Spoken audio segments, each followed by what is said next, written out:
नमस्कार। जय हिंद, जय भारत।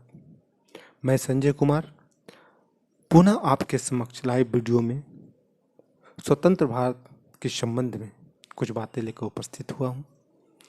उम्मीद है आपको ये बातें पसंद आएगी। चूँकि 15 अगस्त आने वाला है तो हमने सोचा कि क्यों ना इसी संबंध में कुछ बातें बताई जाए, बेसिक बातें बताई जाए। तो आज मैं स्वतंत्र भारत, आज़ाद भारत के बारे में कुछ बातें बताना चाहता हूँ कि आखिर हमारा देश किस तरह आज़ाद हुआ, आज़ादी में कैसे किन किन लोगों का योगदान रहा और हमारे भारत को आज़ाद होने में कितना वक्त लगा। इन सब बातों को लेकर मैं आपके समक्ष उपस्थित हुआ हूँ। आशा है आप इस वीडियो को पूरा देखेंगे। कुछ बेसिक बातें भी मैंने इसमें बताई है। तो स्वतंत्र भारत के संबंध में मेरा ये कहना है, इस बार जब हम स्वतंत्रता दिवस मनाएंगे और 15 अगस्त 2020 को जब भारत के लाल किला पे स्वतंत्र भारत का झंडा फहराया जाएगा तो हमारा 73वां स्वतंत्र भारत का वर्षगांठ होगा, जो हमारी आज़ादी का एक जीता जागता प्रतीक होगा।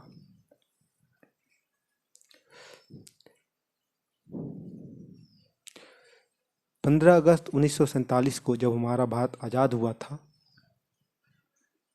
और जिस दिन झंडा फहराया गया था वो शुक्रवार का दिन था।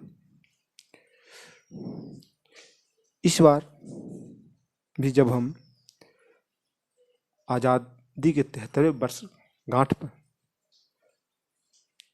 झंडा फहराएंगे लाल किला पे, तो हमारे देशवासियों के लिए, हमारे देश में रहने वाले सभी के लिए गौरवान्वित करने का वक्त होगा और हमें इस पर गर्व भी है।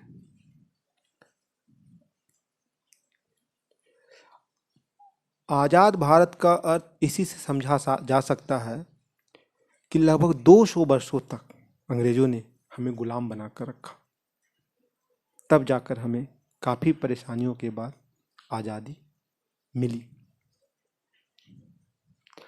लंबे समय तक अंग्रेजों के शासन में रहने के बाद जब 20 फरवरी 1947 को, जिसका महत्व हमारे भारत में है, 20 फरवरी 1947 का महत्व, क्योंकि इसी दिन ब्रिटेन के तात्कालिक प्रधानमंत्री क्लेमेंट एटली ने भारत को 30 जून 1948 तक आज़ाद करने की घोषणा की थी। हालांकि हमारा भारत जो है वो 15 अगस्त 1947 को ही आज़ाद हो गया।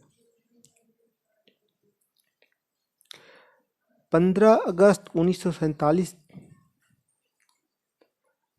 को जब हमारा भारत आज़ाद हुआ, लेकिन आज़ाद होने से पूर्व हमारे भारत के 2 टुकड़े हो गए और एक नए राष्ट्र का उदय हुआ, नए भारत का उदय हुआ और एक पाकिस्तान, दूसरे राष्ट्र जो बना पाकिस्तान, वो पाकिस्तान का उदय हुआ। जब हमारा भारत आज़ाद हुआ तो हमारे भारत में शासन को चलाने के लिए कोई कानून व्यवस्था नहीं था, क्योंकि हमारे यहाँ कानून, संविधान जो है 26 जनवरी 1950 को लागू हुआ। इसके बीच जो है 29 महीने हमारे देश में जो है बिना संविधान के देश चला। तो वो 29 महीना जो देश चलाया गया, उसके लिए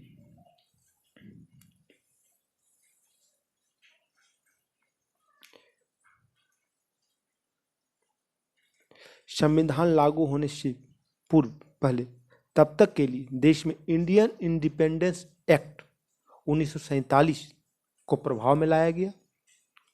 इसमें ब्रिटिश संसद द्वारा पारित government of India act 1935 act 1935 को इस्तेमाल में लाने की व्यवस्था की गई।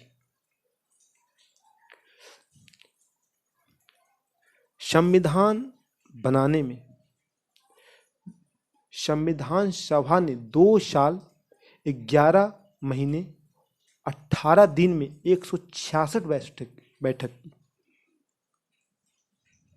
तब जाकर हमारा संविधान जो है तैयार हुआ, जिसे 26 जनवरी 1950 को लागू किया गया।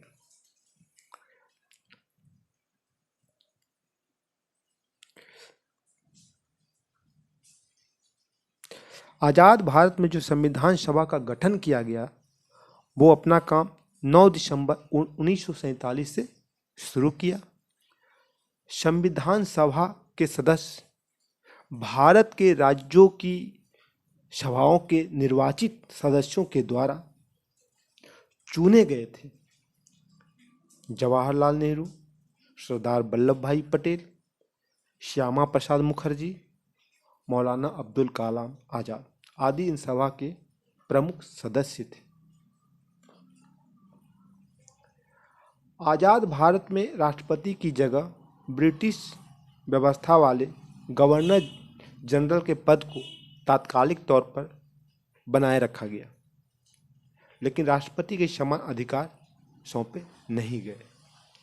लॉर्ड माउंटबेटन, यहाँ एक प्रश्न आता है कि स्वतंत्र भारत के प्रथम जनरल गवर्नर कौन थे? तो यहाँ पर आता है कि स्वतंत्र भारत के प्रथम जनरल गवर्नर जो थे वो लॉर्ड माउंटबेटन थे। लेकिन जब यही क्वेश्चन को दूसरी बार तरह से पूछा जाता है स्वतंत्र भारत के प्रथम भारतीय जनरल गवर्नर कौन थे, तो यहाँ पर जनरल जो है सी राजगोपालाचारी का नाम आता है, क्योंकि वो भारत के थे और स्वतंत्र भारत के प्रथम एवं आखिरी जनरल गवर्नर थे। क्योंकि इसके बाद जब 30 जून 1948 को लॉर्ड माउंटबेटन ने अपना पद छोड़ा, तो सी राजगोपालाचारी को उनके स्थान पर भारत का जनरल गवर्नर घोषित किया गया। लेकिन जब 26 जनवरी 1950 को हमारे देश में संविधान लागू हो गया, तो उसके बाद जनरल गवर्नर का पद को खत्म कर राष्ट्रपति के हाथों में सर्वोच्च सत्ता निहित कर दी गई। इस तरह से जनरल गवर्नर का पद जो वहीं पर समाप्त हो गया। इस बार जब 15 अगस्त 1920 को लाल किले पर हमारे देश की स्वतंत्रता का प्रतीक झंडा फहराया जाएगा, तो ये हमारे देश का 73वां स्वतंत्रता वर्ष के रूप में मनाया जाएगा। ये कुछ बेसिक चीज़ें थी जो मैंने आपको बताने की कोशिश की है, और भी बहुत सारी चीज़ें हैं, लेकिन मैंने उन चीज़ों पर फोकस किया है जिस पर बहुत कम लोगों का ध्यान जाता है। उम्मीद है आपको ये वीडियो मेरा पसंद भी आया होगा। अगर आपको इसमें कुछ कमेंट करना है तो आप कमेंट कीजिए। हमारी वीडियो को पूरा देखिए और शेयर कीजिए, लाइक कीजिए, सब्सक्राइब कीजिए। इन सब कुछ बातों के साथ मैं आपसे विदा लेना चाहता हूँ।